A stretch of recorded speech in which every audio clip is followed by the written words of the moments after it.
Bangkitlah, bersaksilah. Nah sekarang kita pengen denger dari Miss Indonesia ini, Kak Audrey ini.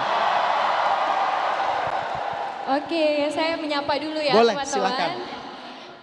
Apa ya? IED 2023. Oh, dan bersaksi. Oke, perkenalkan nama saya Audrey. Bisa dipanggil Ode atau terserah teman-teman mau panggil apa. Saya berasal dari Keuskupan Manado. Iya, jadi puji Tuhan tahun lalu tahun 2022 saya diberikan kepercayaan oleh Tuhan untuk menjadi Miss Indonesia 2022. Perjalanan ini pun bukanlah perjalanan yang mudah bagi saya karena banyak sekali lika-liku sebelum akhirnya saya mengikuti Miss Indonesia. Kalau bisa di-sharingkan sedikit, sebenarnya cerita-cerita saya mengikuti Miss Indonesia sebenarnya tidak direncanakan. Jadi ketika saya waktu itu kembali ke Indonesia karena waktu itu saya kuliah di Australia dan pada saat itu lockdown, jadi 3,5 tahun saya nggak kembali ke Indonesia. Dan akhirnya ketika mendapatkan kesempatan balik, akhirnya saya langsung balik. Dan setelah itu banyak orang yang tahu saya di Indonesia dan ajak saya untuk ikut audisi. Dan pada saat itu saya bergumul, karena waktu itu saya semester terakhir S2, saya pengen cepet-cepet lulus S2 di usia yang muda. Tapi at the same time, Miss Indonesia adalah one of my dreams karena saya merasa bahwa Tuhan itu begitu baik dalam kehidupan saya dan bagaimana saya bisa berkontribusi lebih lagi ya mungkin melewati Miss Indonesia sebagai platform.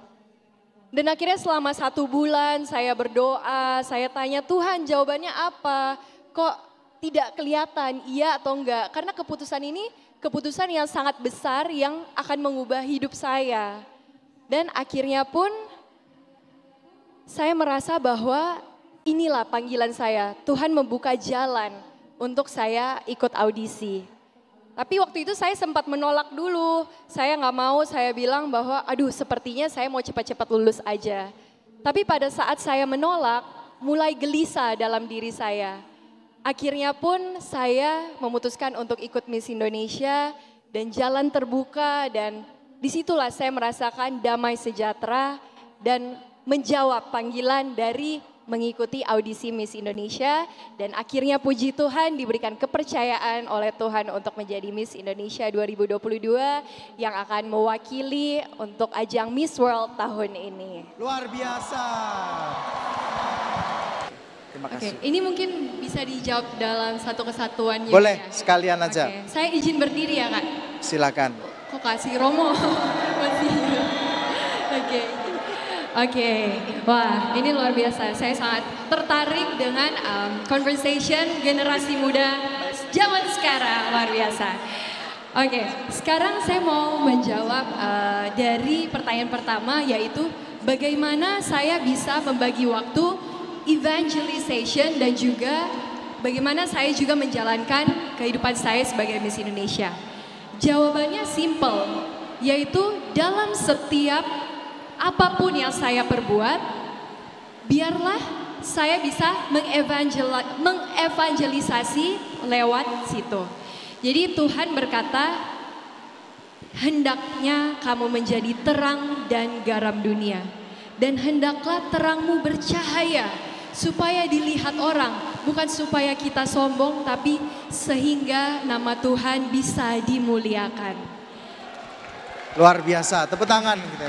Jadi dari sini sebenarnya yang ingin Tuhan katakan yaitu untuk kita bersaksi, untuk kita mengevangelisasi, yaitu dari kehidupan kita sehari-hari. Bagaimana kita bisa menjadi teladan bagi sesama kita, bagaimana kita bisa hidup penuh dengan kasih, bagaimana kita bisa hidup dalam kebenaran. Dan bagaimana kita bisa menjadi terang ini, yaitu dengan cara melekat pada pokok anggurnya, yaitu Tuhan Yesus sendiri. Karena kalau kita tidak melekat, bagaimana kita bisa berbuah? Jadi sebagai OMK, kita semua memiliki tujuan hidup masing-masing. Dan kiranya kita tetap bercahaya dengan apapun yang kita lakukan. Karena ibaratnya seperti lilin ya. Kalau lilin dinyalakan di kegelapan, tidak ada kegelapan yang bisa mengalahkan cahaya lilin itu. Dan seperti lampu yang sangat redup, walaupun lampu itu sangat redup, tapi kalau ditempatkan di tempat yang begitu gelap, cahaya dari lampu yang redup itu tetap bersinar. Jadi hendaknya hidup kita seperti itu. Mau dengan perbuatan-perbuatan kecil apapun, marilah kita melakukan dengan kasih, sehingga melalui kehidupan kita, orang lain juga bisa melihat dan bersyukur kepada Tuhan dan memuliakan nama Tuhan. Itu Luar biasa. pertanyaan pertama. Oke. Untuk pertanyaan kedua, yaitu bagaimana ya? Jawabannya adalah ketahuilah bahwa hidupmu berharga. Sama seperti puzzle tadi ya, juga gembala tidak akan meninggalkan satu ekor domba yang hilang. Ia akan meninggalkan 99 ekor lainnya untuk mencari satu domba ini. Ketahuilah bahwa Tuhan begitu mencintai kita sehingga kita pun sadar bahwa kita berharga, kita memiliki tujuan masing-masing. Nah, bagaimana kita bisa lebih lagi untuk baratnya bagaimana kita bisa bersaksi lebih lagi ya, yaitu kita butuh namanya dream. Nah, dream itulah yang akan membuat kita semakin semangat karena kita tahu bahwa dream kita ada mimpi dan kita punya tujuan dalam hidup. Nah, jadi bagaimana sebenarnya kita bisa mencapai cita-cita kita itu? Yang pertama, mengetahui bahwa kita semua itu memiliki talenta dan potensi kita masing-masing. Kita berbeda, tapi kita semua unik dan berharga. Nah, untuk mencapai cita-cita itu kita bisa mengoptimalkan apa yang sudah kita miliki dan juga mengembangkan apa yang menjadi kekuatan kita. Karena ketika kita optimal, dari situlah kita bisa berkontribusi bagi sesama. Jadi hendaknya kita berani bermimpi dan mengoptimalkan diri agar kita pun bisa meraih apapun yang kamu cita-citakan. There's nothing in this world that can stop your dream. Oke. Nah ya, pertanyaan yang terakhir. Oke. Mengapa memilih Mother Teresa sebagai idol? Oke. Jadi tadi pertanyaan bagaimana, kenapa saya mengambil Mother Teresa? Sebenarnya simple, karena Mother Teresa juga terinspirasi dari Santa Teresa Lisieux, yaitu quotes-nya, "Not everyone can do great things, but everyone can do small things with great love." Kita dalam hidup tidak bisa mungkin membuat hal-hal yang besar sekali, tapi kita semua tidak terkecuali bisa melakukan hal-hal kecil penuh dengan cinta yang besar. Itu sebenarnya yang sangat penting. Bagaimana melalui kehidupan kita, perbuatan baik sekecil apapun bisa memberikan dampak positif. Ibaratnya seperti ini. Kalau sebuah pesawat, dia bergerak 1 derajat saja, maka arah yang akan dituju akan sangat berbeda. Mungkin dari negara Asia bisa aja ke negara Eropa, padahal hanya 1 derajat. Bayangkan betapa besar efeknya yang kita bisa berikan dengan 1 derajat itu. Kalau saya bisa sharingkan dikit ya sebentar. Jadi saya ingat waktu itu saya lagi diving sama keluarga saya di Bunaken. Jadi pada saat itu saya belum bisa balik ke Kota Manado karena emang cuacanya kurang bagus. Akhirnya saya memutuskan untuk ambil sampah karena kotor. Waktu itu ada sampah kiriman. Tanpa disadari keluarga saya juga mulai mengambil sampah-sampah itu.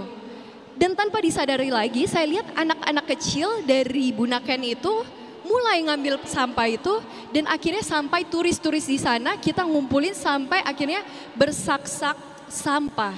Jadi lihatlah bagaimana dengan perbuatan kecil itu kita dapat menginspirasi orang.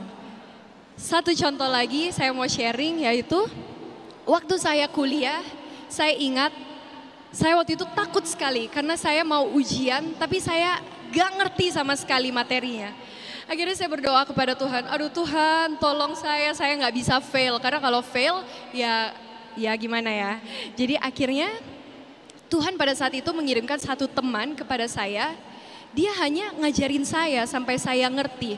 Tapi pada saat itu saya bersyukur kepada Tuhan. Wah, Tuhan begitu baik mengirimkan teman ini. Wah, Tuhan begitu baik karena Tuhan menolong saya. Jadi lihatlah betapa perbuatan kebaikan seseorang sekecil apapun, bahkan hanya mengajari temannya saja, sebenarnya dapat memberikan dampak di hidup orang lain dan bisa membuat orang lain memuliakan nama Tuhan. Jadi semoga kita sebagai generasi muda, sebagai orang muda Katolik tetap semangat untuk bersaksi melalui kehidupan kita sehari-hari sehingga nama Tuhan semakin dimuliakan. Luar biasa, temukan. Oke.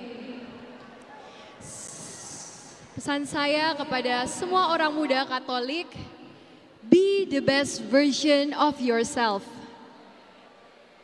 Jangan takut untuk bermimpi, kejarlah cita-citamu dan juga jawablah panggilan yang sudah Tuhan tetapkan bagimu. Optimalkan segala sesuatu yang ada di dalam diri kamu sehingga terangmu bercahaya di sekitarmu dan nama Tuhan dapat dimuliakan. Dan jangan lupa satu lagi, not everyone can do great things, but everyone can do small things with great love. Lakukan segala sesuatu penuh dengan cinta yang besar. Dan sebagai penutup, saya mau menyanyikan satu buah lagu. Jadi ini adik saya menemani saya hari ini akan mengiringi Eugene. Dan lagu ini sebenarnya digubah oleh ayah saya. Dan lagu ini dikutip dari Injil Lukas 6 ayat 27 sampai 31. Jadi lagu ini menjadi pengingat bagi saya di mana dalam hidup saya harus mampu mengasihi sesama saya, tapi juga mampu mengasihi mereka yang menyakiti saya. Jadi Yesus berkata, kasihilah musuhmu, berbuatlah baik kepada orang yang membenci kamu, doakanlah mereka yang mencaci kamu. Oke, jadi saya mau mengajak teman-teman buka Lukas 6 ayat 27 sampai 31. Kita nyanyi bersama. Mungkin kalau panitia bisa display juga Lukas 6 27 sampai 31 juga bisa di layar biar bisa nyanyi sama-sama. Jadi melalui lagu ini kita diingatkan bahwa kita tidak perlu berkata-kata, kita tidak perlu mengajar orang, tetapi melalui tindakan kita, kita bisa menjadi terang dan garam di sekitar kita. Oke, kasihlah musuhmu. Kita Lukas 6, 27 sampai 31 ya.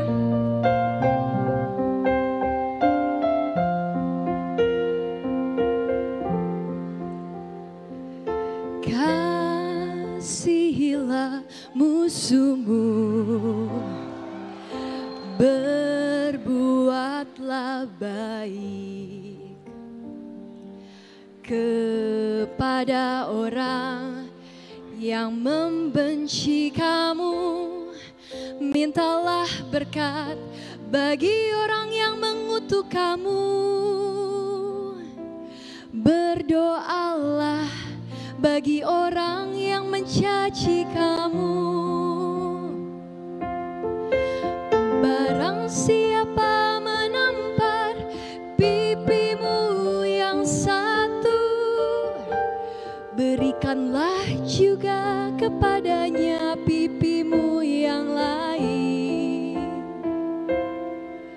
Dan barang siapa yang mengambil jubahmu, biarkan juga ia mengambil bajumu. Berilah kepada setiap orang yang meminta kepadamu, dan janganlah meminta kembali kepada orang yang mengambil kepunyaanmu. Jadi saya tahu tidak mudah untuk mengasihi musuh. Tapi kita mampu mengasihi musuh karena Tuhan sendiri sudah mencintai kita sehingga kita pun bisa mengasihi sama.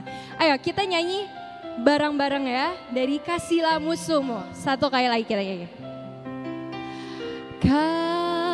Kasihilah musuhmu, berbuatlah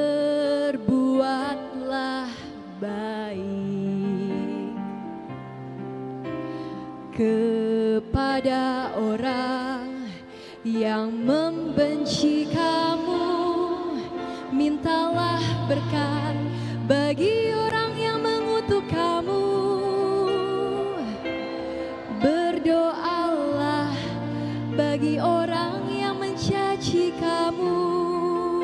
Barang siapa menampar, barang siapa menampar pipimu yang satu, berikanlah juga kepadanya pipimu yang lain.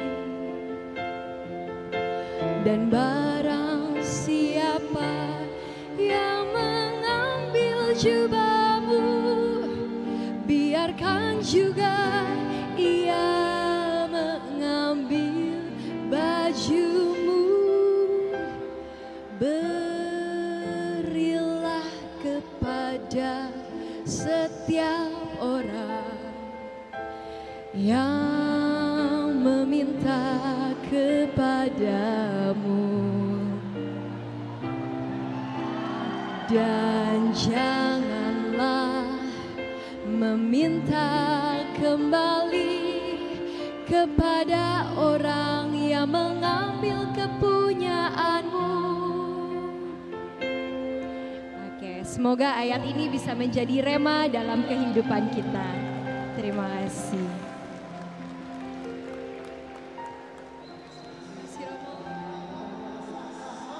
Untuk Audrey dan siapa namanya? Eugene. Boleh memperkenalkan diri? Halo semuanya, nama saya Eugenie. Saya dari Keuskupan Manado. Saya adik Oke, dari Mana. Miss Audrey Vanessa. Terima Baik, kasih. Terima kasih. Bangkitlah, bersaksilah.